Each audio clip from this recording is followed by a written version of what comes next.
When Samantha was just shy of her 5th birthday, this is the way this book, this last one that I published about 6 months ago, When Did You Ever Become Less by Dying? Incidentally, that's a quote from a wonderful poem by Rumi.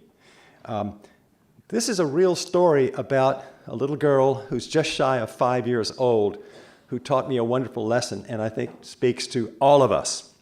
When Samantha was just shy of her 5th birthday, an age when her delight in every manner of living creature was well underway, she noticed a slug on the sidewalk.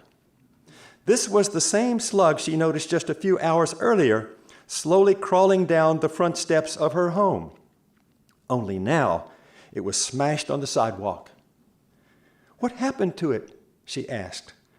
"It looks like it got stepped on, Samantha," said her mom. "Why isn't it moving?"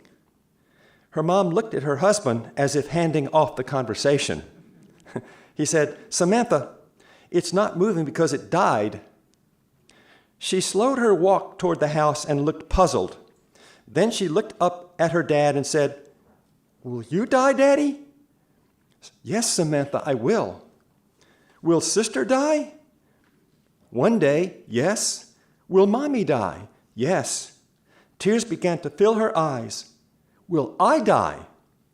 "Yes, Samantha, one day, a long, long time from now, you will." Now inside the house, Samantha began to cry uncontrollably. When she calmed down just a bit, her dad continued, "Samantha, I know that makes you afraid. That's okay. But why are you so upset? Are you afraid that if you die, you'll miss Mommy? No.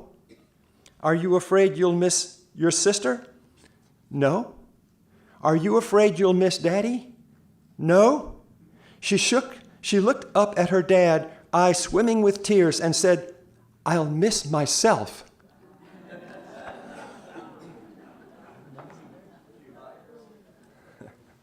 I'll miss myself. Yeah, and I think she speaks for all of us. At some time or another, we've wondered about what it would be like to be absolutely nothing at all following our death.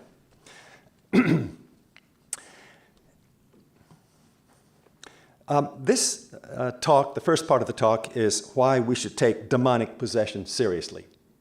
I'll read for about 20 to 25 minutes. We'll open up for discussion, and then we'll get to the second half of the program, which will deal with poltergeists. I place many of my articles, my academic type articles, on academia.edu, so anyone can read them. One of them, The Growing Evidence for Demonic Possession, What Should Psychiatry's Response Be?, stands out. It has had more views, over 12,000, in 4 years than all the other 40-something put together. Clearly, there's an immense interest in the subject. But do demons really exist? And do they target their victims? In a moment, I'll describe for you some of the physical displays that the demonically possessed are capable of. All are vouched for by credible witnesses. All suggest something decidedly superhuman.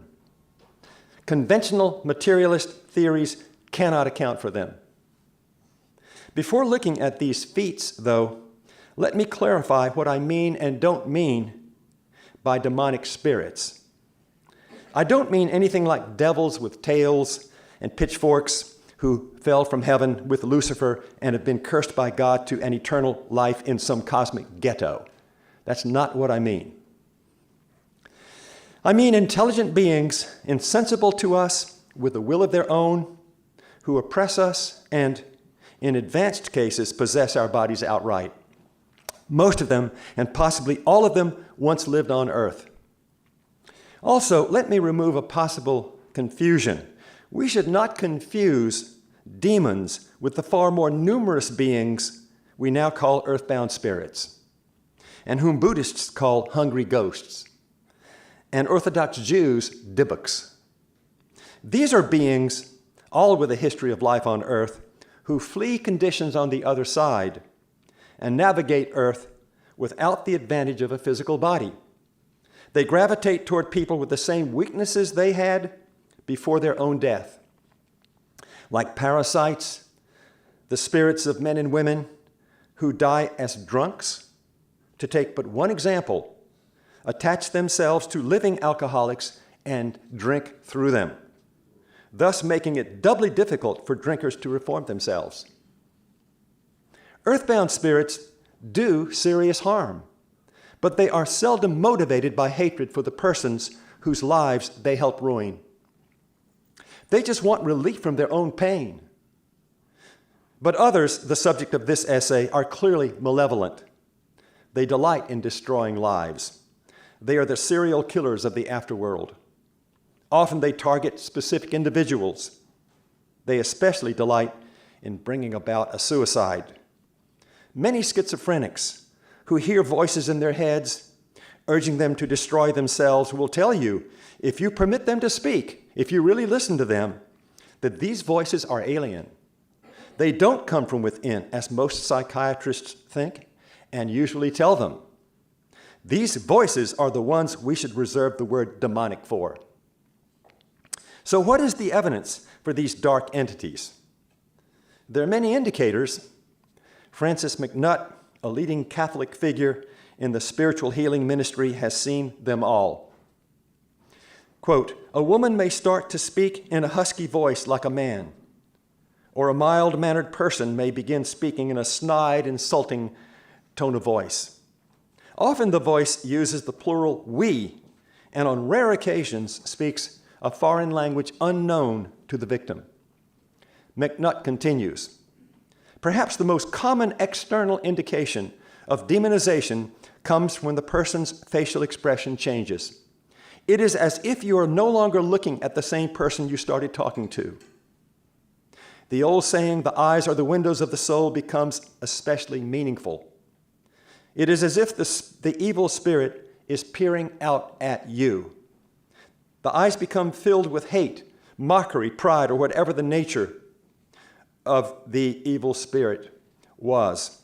Now that the spirit has surfaced, you're no longer directly in touch with the person you have been praying for." End quote. This kind of evidence leaves no doubt in experienced exorcists or healers that they are dealing with an alien spirit. Skeptics, of course, are not convinced.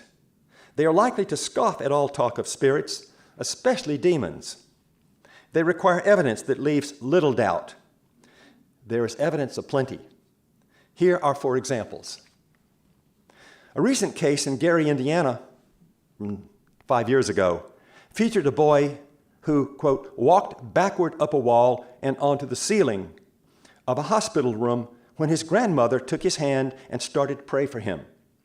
A horrified registered nurse who was in the room at the time told the Indianapolis Star there was no way he could have done that naturally. An earlier case from China was witnessed by a roomful of persons, including 2 Taoist monks, one of whom had been called in to exorcise the demon. The other monk recorded what everyone saw. With unutterable horror, we saw that the man's body began to swell visibly. On and on the dreadful process continued until he became a grotesque balloon of a man. Then, as the exorcist concentrated and commanded the demons to leave the victim, streams of malodorous excreta and effluvia flowed onto the ground in incredible profusion. This process, accompanied by an appalling stench, continued for an hour until the man finally resumed normal size. The anthropologist Felicitas Goodman did field work on a case of possession in a Yucatan village of Mayan peasants in 1985. According to Goodman's report, she tore unripe, bitter bananas from the trees and ate them skins and all, and pulled hot chili peppers from the bushes and stuffed them whole into her mouth. She had enormous strength.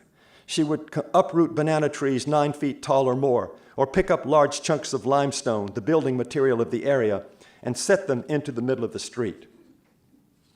But the true horror of possession is the suffering and degradation of its victims. In a famous 1975-76 German case, a pious young Catholic, Anneliese Michel, seethed with heat, particularly her head. To relieve herself, Goodman reports, she rolled in the coal dust in the basement, filled an old iron kettle with icy water and jumped into that, or stuck her head into the commode in the bathroom. She tore her clothes off and ran around in the house naked. She stuffed flies and spiders into her mouth and chewed on coal or on her urine-soaked panties." End quote. What do we do with all this evidence of apparent spirit oppression? In particular, can it be squared with the materialist worldview of Western psychiatry? Is demonic possession always to be placed within quotation marks, or can we leave them off? Are spirits the hallucinations of a sick brain, or do they have an independent existence? I think that all of you must grant, however grudgingly, that on the surface, the accounts above, keep in mind, there are thousands of similar reports reaching us from all over the world, all cultures, point to a dualist metaphysics. We are one kind of being, and spirits are another. We are visible, and they are not. We are subject to the laws of physics, and they are not. We have physical bodies, and they do not. Yet they are as conscious as we are, as individual as we are, and many of them claim to have lived on earth before, some even naming themselves. The question before us now is this: how should medical doctors and social scientists adjust their view of possession? Are psychiatrists in this country quietly wondering if there is something to possession? I know that some are. Some are convinced. If so, however, there isn't much evidence of it that I can find in the professional literature. To take but one of many examples, in a psychiatry journal article titled "The Delusion of Possession in Chronically Psychotic Patients," there were frequent references to delusional possession and the delusion of possession in the 25 of 61 psychotic outpatients who believed themselves possessed. It never occurred to the authors that some of those patients might really be possessed. And a few years ago in Newsweek, the lead article, "The Schizophrenic Mind," never mentioned possession, even though the author described schizophrenia as one of the most mysterious of mental illnesses and went on to say that the cause is largely unknown.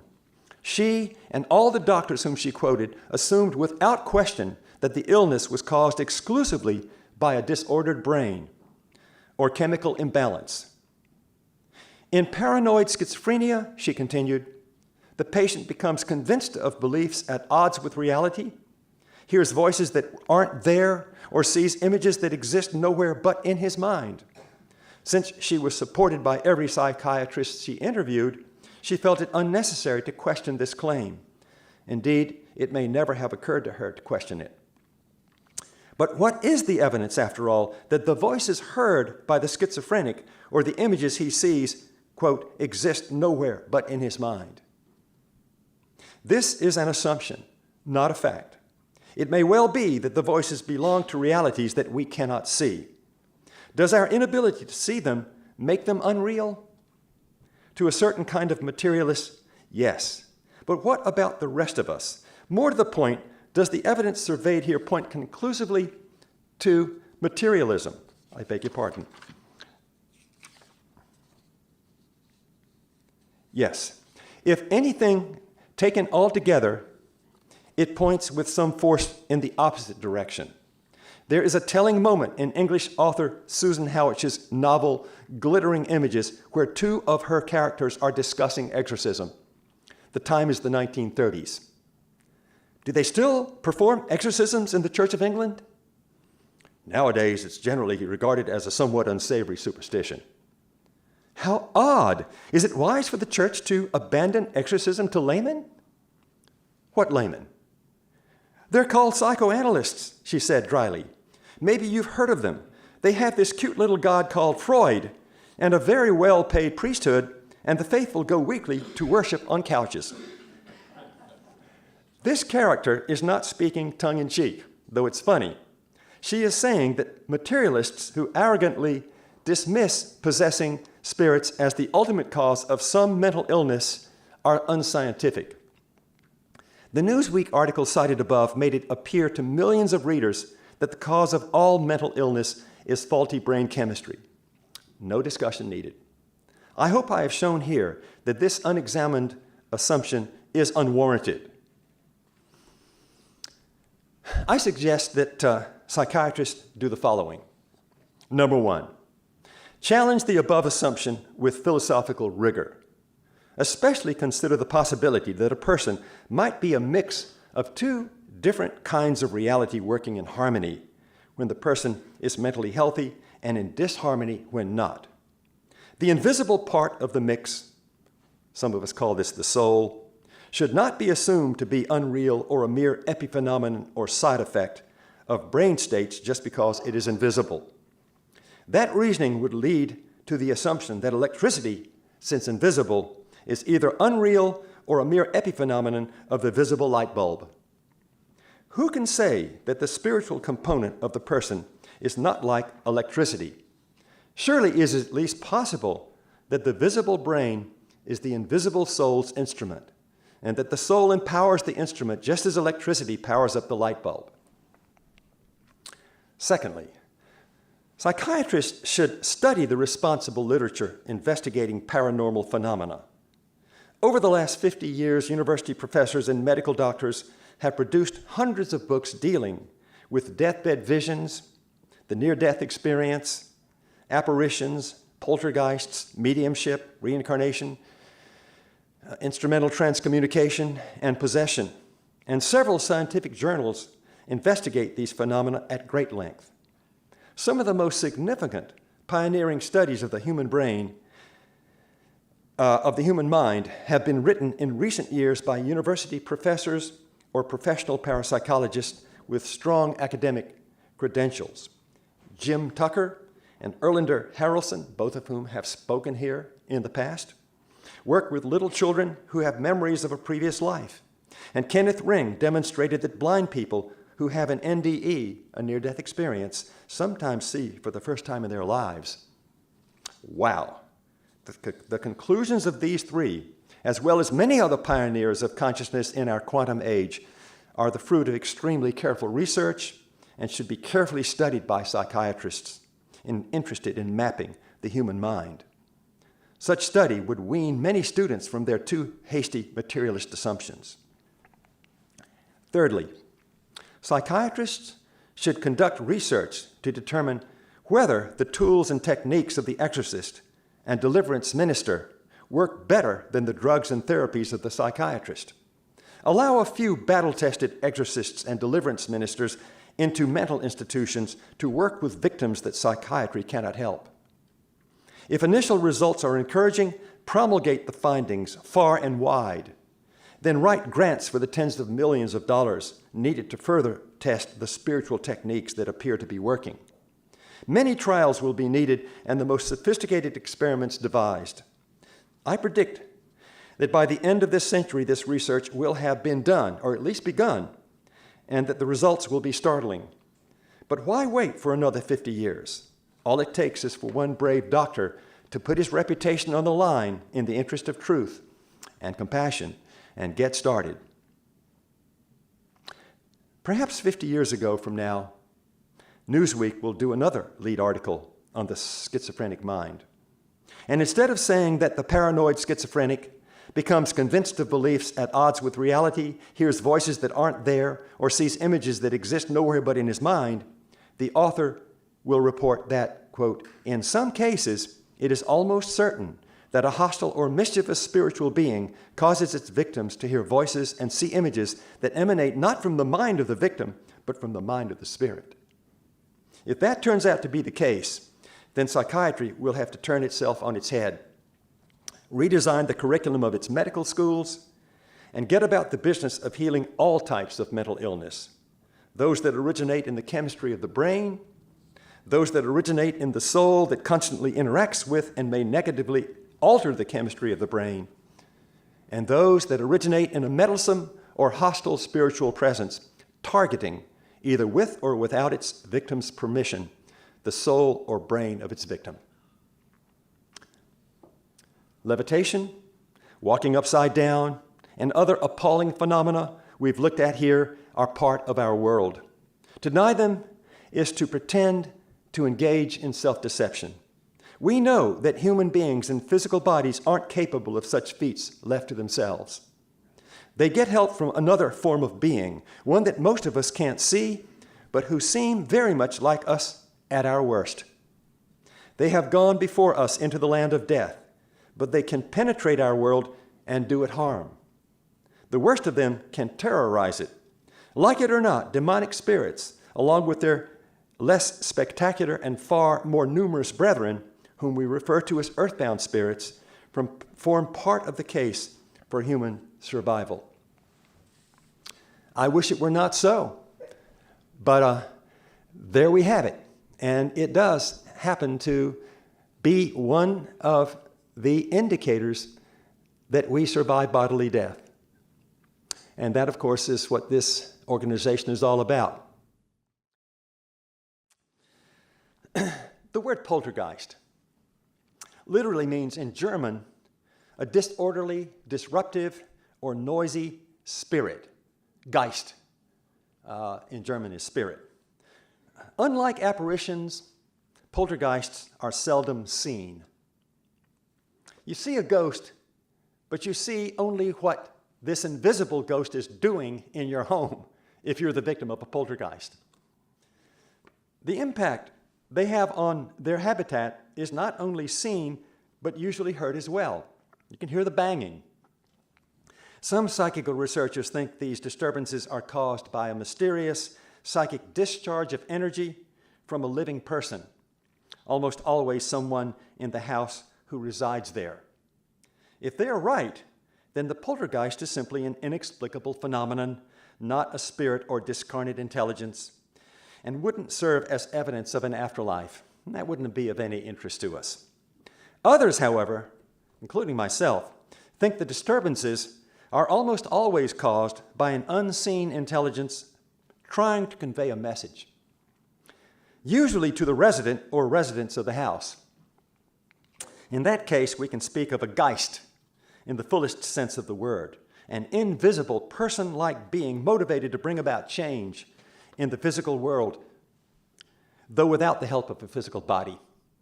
They don't have that physical body.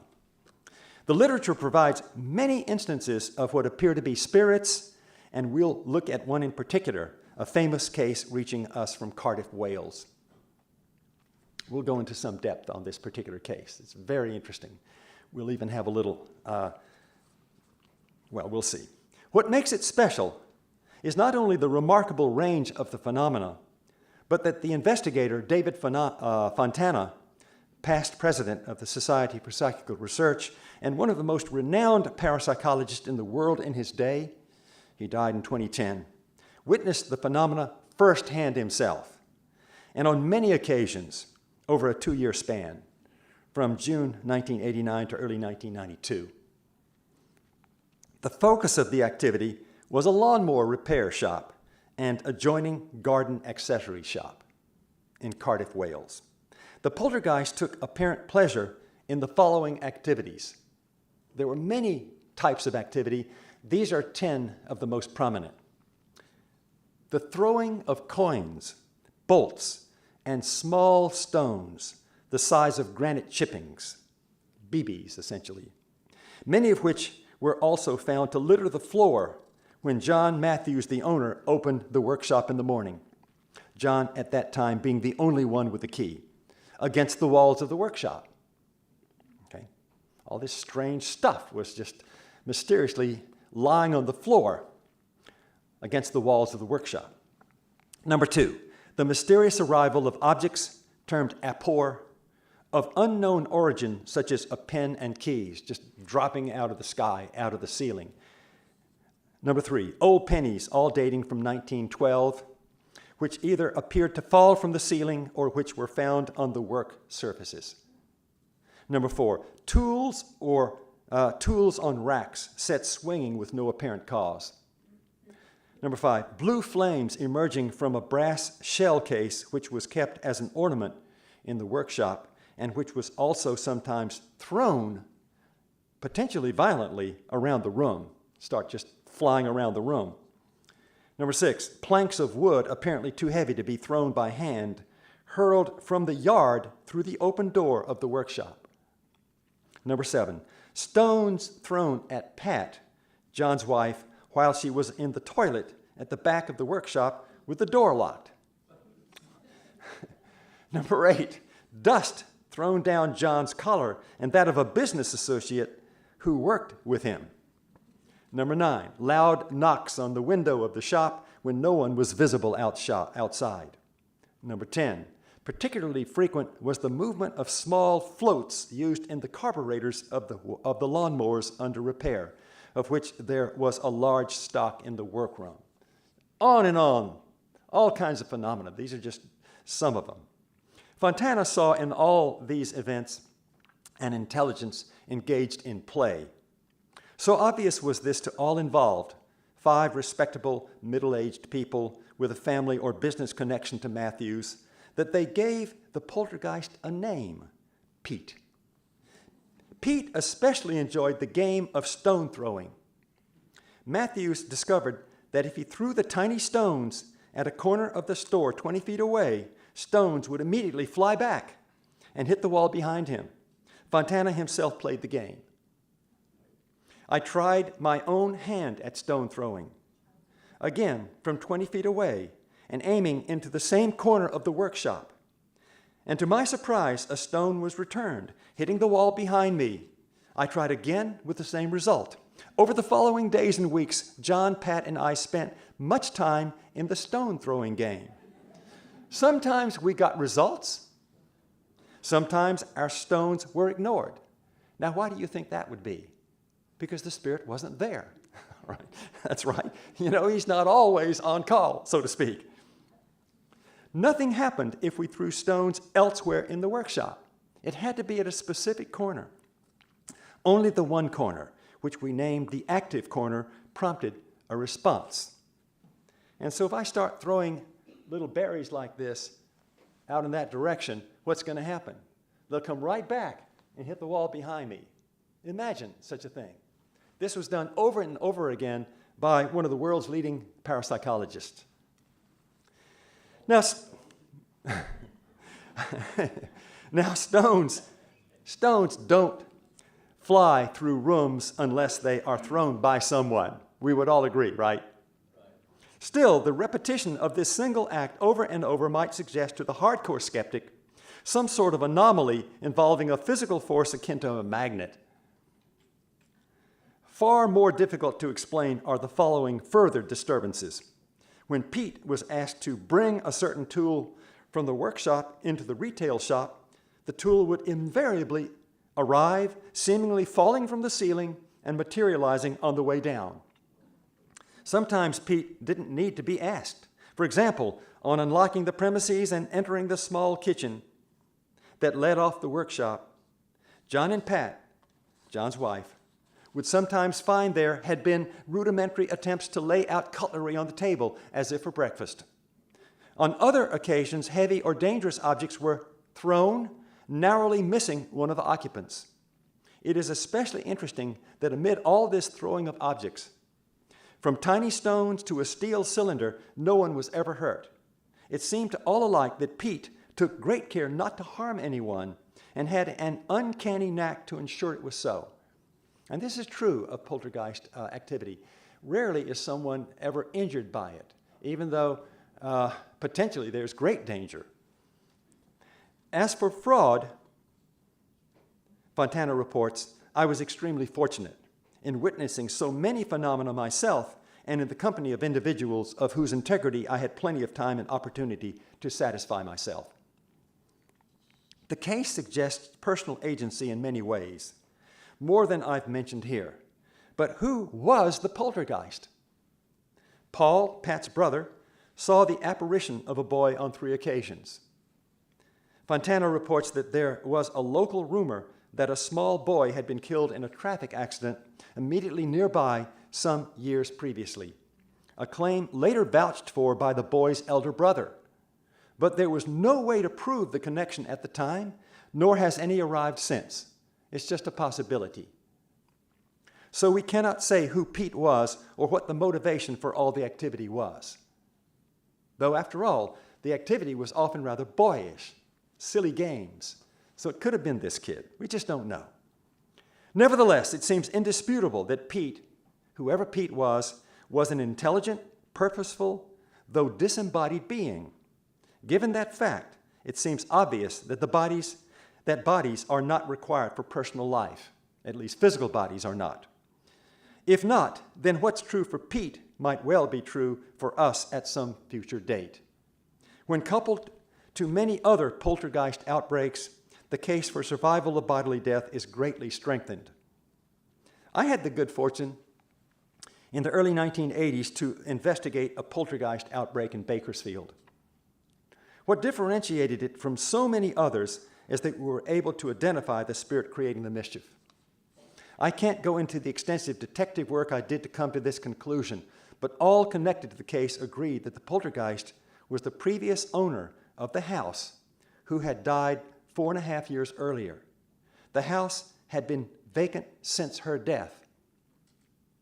The house, when the new homeowner bought the house, vacant for so many years, and began to make changes, the poltergeist immediately swung into action and remained active for the next 2 months. She regarded the new owner as an intruder and tried to frighten her away, and would have succeeded if I hadn't arranged an exorcism. After the exorcism, which was entirely successful, all was quiet, and the new owner took the house off the market and stayed in it happily until her death. Poltergeists are part of our world, and their motives for the trouble they cause vary. But generally, they are motivated by some kind of resentment or hatred of someone in the house. Let us hope that none of us will become a poltergeist. Incidentally, poltergeist phenomena have been recorded by CCTV, or unmanned surveillance cameras placed in buildings all over the world. You can find sites online which show the activity they cause. If any of you are a materialist, you'll be hard-pressed to fit this activity into your tidy universe. Do a search on CCTV poltergeist and verticalize your worldview.